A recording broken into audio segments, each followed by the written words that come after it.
All right, 390 Wagon Master here. Today in this video, I want to talk about my LUITON 5558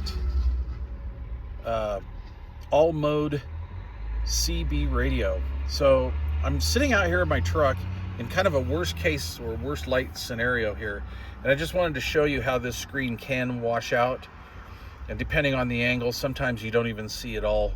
But this is about my average real world scenario. So I'm going to put my hand up here on the steering wheel, give it a little bit of shade so you guys can see.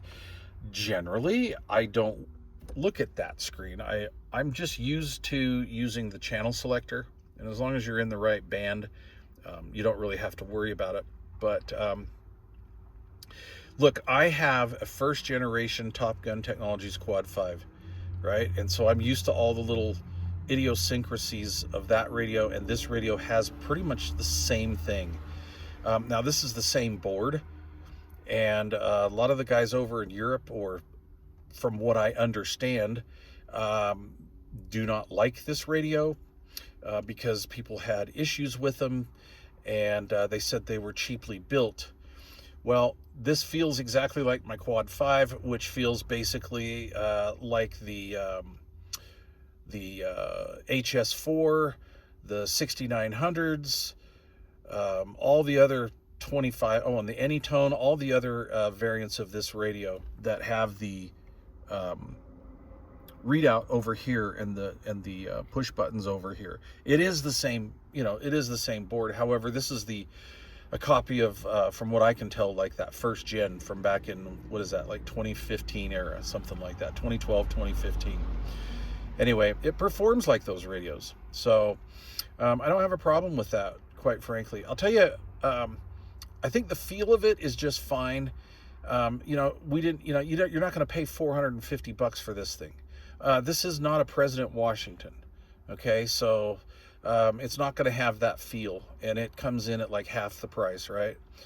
So, if you're looking for like a radio with everything on a budget, I mean, I wouldn't, I would look at this, So anyway, my performance evaluation as far as receiver goes, I think it has a good receiver on single sideband for mobile use. It's seems to be somewhat pretty darn selective. I'm not really a fan, if you've watched this channel, I'm not really a fan of these newer style radios, just because of the high noise floor. And something that kind of annoys me with this radio is some of the other ones do. The AGC, the automatic gain control, is too fast on this. You see that meter dancing around like that? All right. Now you can't really tell right now, but looking for some action here.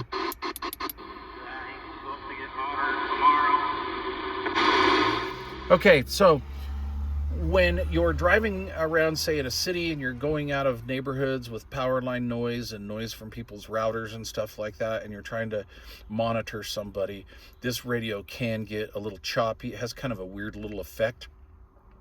However, my Quad 5 does the same thing. On single sideband, it's not really choppy. It doesn't quite show up as much audio-wise, but it's a good sideband radio.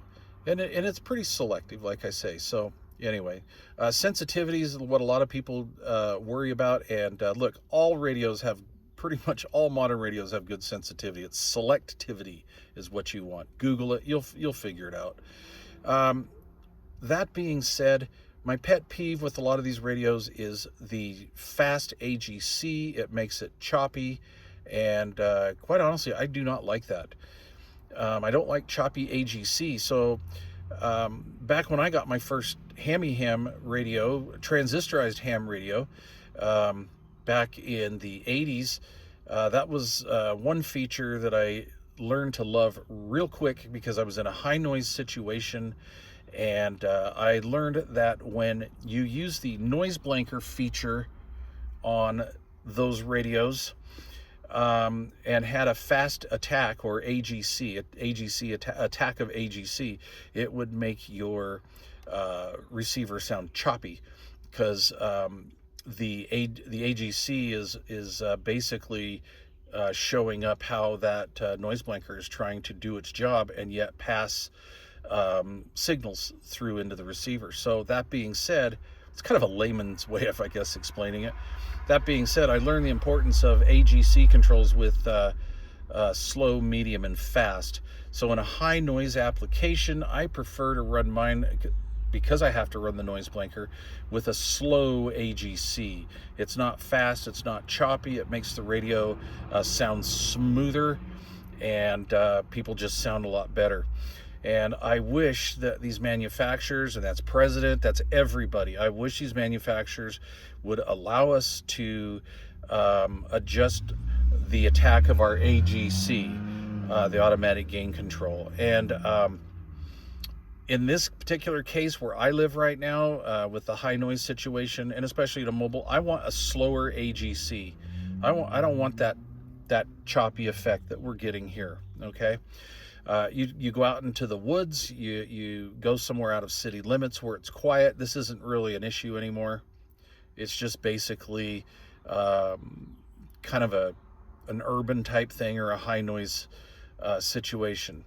So I'm sure these radio companies could do this, and I don't really honestly think it would really cost anymore.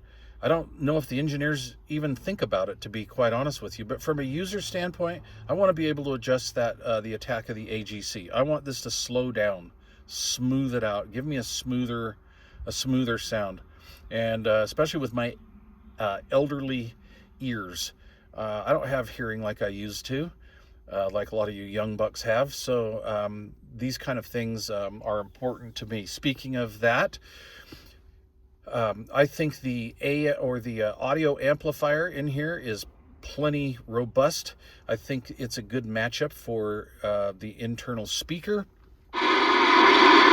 This audio section in this thing will give me plenty of volume. So when I'm driving down the street with the windows down and the old Flowmaster exhaust on my truck going here and everything, and the truck's droning at highway speeds and all that, I can still understand people on AM and single sideband. So I really like that. I did not get that with the President Washington. The President Washington has a really weak audio amplifier. And I mean, you could probably help by adding an external speaker and putting it close to your head, or maybe an amplified external speaker would work as well. But you don't need that with this. Okay, so yeah, I mean, it's not perfect. There's no such thing as a perfect CB. But for $2.25, I think these are going for about $225. Give or take a few bucks. It's not a bad rig. It's really not. Yeah, and I get great audio reports once I ditch that OEM stock mic. So put a good dynamic mic on it, and I think you're going to be in good shape.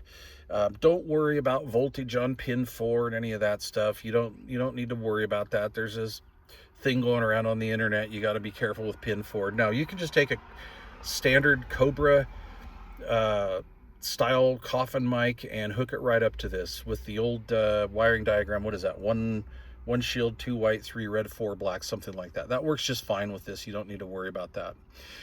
You don't need to put a power mic on this because you're not going to really gain anything. Most of these new radios have a limiting circuit in it that is unfortunately won't let us be a big strapper, but you'll be nice and crystal clear with plenty of punch. So really, quite frankly, I think these new modern radios are just, hey, say goodbye to your power mic, guys. Just put on a good dynamic stock mic, and I honestly believe you're good to go.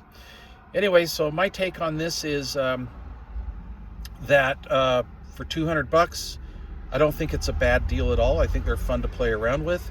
I think this would make a great backup radio for mobile use, or maybe in your RV or your work shed or your garage or something like that, even on the base.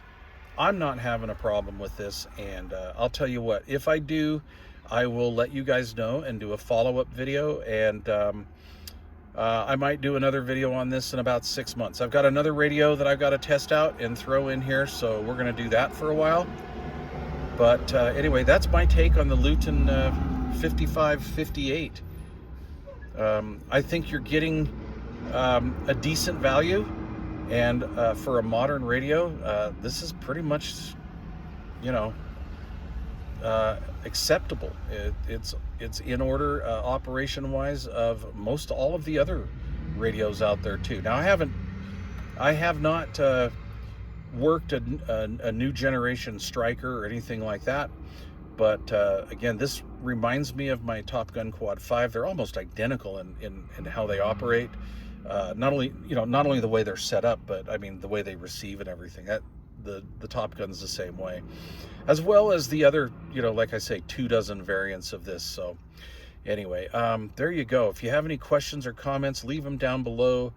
Tell me what you think. Am I full of piss and vinegar here, or what has your experience been with these radios? I want to know. And yeah, like I say, really the only thing that bugs me is that choppy AGC. It wouldn't cost these guys probably anything to add an AGC control, fast, medium, and slow. Take out one of these worthless, there you go, take out that worthless emergency channel 9 crap and give us some adjustable AGC. Nobody uses channel 9 in America, so all you radio engineers out there, stop wasting our time and effort with these stupid channel 9 switches. Give us an automatic gain control feature. All right, take care. Cheers, men. 3, 9, and a 0. Wagon Master in this Weeky Squeaky Mobile, and I'm out.